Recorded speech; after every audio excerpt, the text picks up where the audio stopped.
वाले इस वीडियो में के माध्यम से आप लोगों को सत्ता की साझेदारी के अगले भाग को बताने जा रहे हैं। तो उसमें जैसे अभी आपको जो है इस पिछले वीडियो में मैंने जो है बेल्जियम और श्रीलंका की दो देशों की कहानी को बताया था कि उन दो देशों में सत्ता की साझेदारी की जो समस्याएं थी उसके कारण जो है वहाँ पे क्या क्या दिक्कतें आई और उन दिक्कतों को दूर करने के लिए उपाय किए गए और उस उपाय के कारण जो है वहाँ पे शासन व्यवस्था में परिवर्तन देखा गया। तो माने क्या जरूरी है सत्ता की साझेदारी में किन किन चीज़ों को अगर हम ध्यान में रखते हैं, उसको ध्यान देते हैं तो उससे क्या क्या फायदे होते हैं, युक्तिपरक उसके क्या कारण है। युक्तिपरक कारण में सत्ता की साझेदारी का युक्तिपरक कारण के अंतर्गत यह आता है कि अगर सामाजिक समूहों के संघर्ष के अवसर कम माने जो सामाजिक जो संघर्ष होते हैं उनके अवसर कम होते हैं और भाषाई और जातीय और धार्मिक समूह जो रहते हैं उनमें भी जो है संघर्ष की संभावनाएं कम होती है, क्योंकि सामाजिक संघर्ष का परिणाम राजनीतिक अस्थिरता और हिंसा के रूप में सामने आता है। और इसीलिए सत्ता की साझेदारी कई प्रकार के राजनीतिक व्यवस्था की स्थिरता बढ़ाने में सहायता करती है। अगर देश का कोई भी बहुसंख्यक समूह अल्पसंख्यक समूह पर अपनी मर्जी थोपना चाहे तो केवल वह समूह के प्रति देश की तनाव बढ़ने का खतरा उत्पन्न रहता है। माने इसका कहने का मतलब है कि अगर जो है कोई जो भाषाई है या जाति समूह है अगर किसी अल्पसंख्यक के ऊपर अगर वह अपने विचारों को अपने अधिकारों को थोपने का प्रयास करता है तो उसमें संघर्ष की संभावनाएं क्या होती है, बढ़ जाती हैं। लेकिन अगर बहुसंख्यक अल्पसंख्यकों को दबाने का प्रयास करेंगे तो बहुसंख्यक समूह का ही नुकसान पहुंचेगा। अगर वह उनको दबाने का प्रयास करेंगे तो उनका भी नुकसान। नैतिक कारण क्या होता है कि सत्ता की साझेदारी का दूसरा कारण नैतिक कारण है। सत्ता की साझेदारी का यह कारण आधुनिक लोकतंत्रों के लिए काफी लाभदायक है।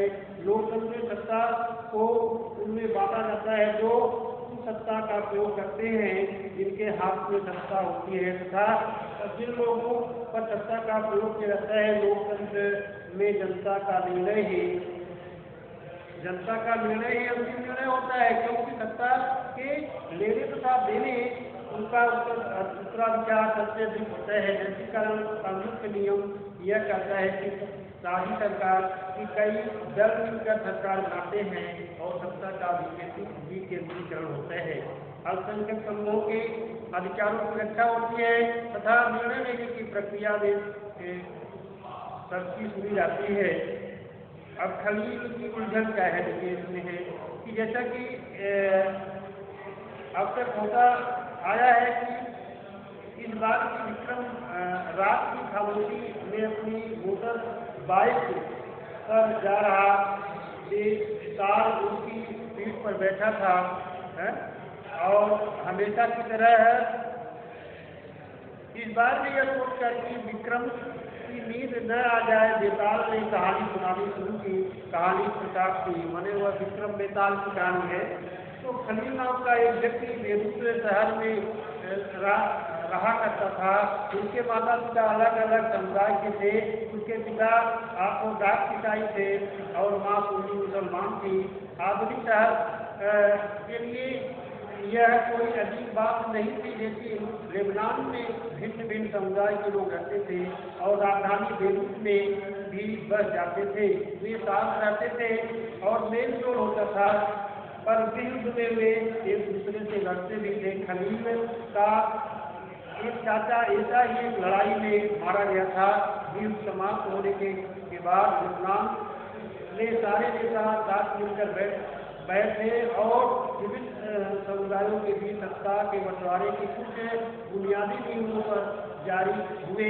इन नियमों के अनुसार यह तय हुआ कि देश का राष्ट्रपति मेरोनाइट पंथ का कोई कैथोलिक ही होना चाहिए, लेकिन सुन्नी मुसलमान भी प्रधानमंत्री हो सकते हैं।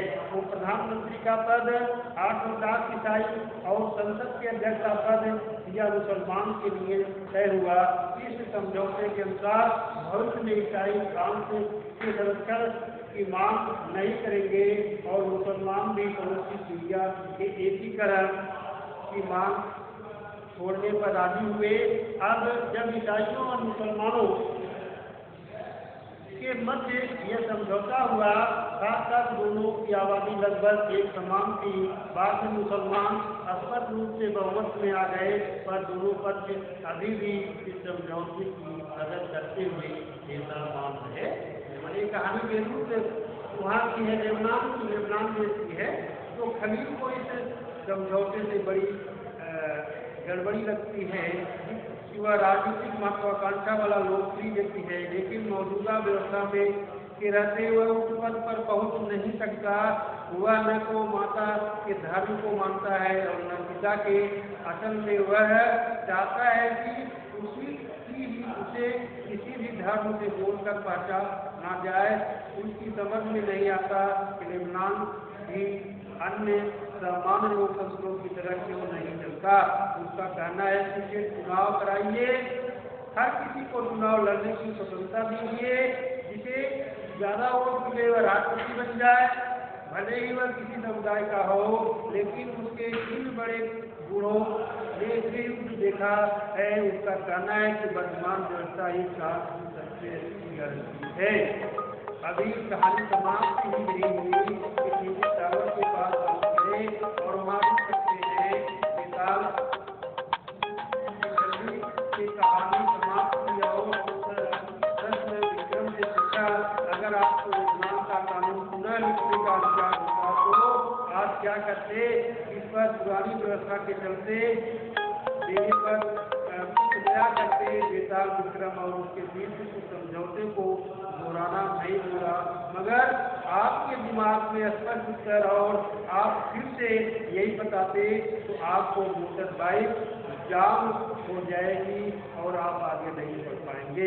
सत्ता की साझेदारी के रूप में शासन के विभिन्न अंगों के बीच बंटवारा। देखिए इसमें है कि जनतंत्र का मूल सिद्धांत है कि सामान्य जनमानस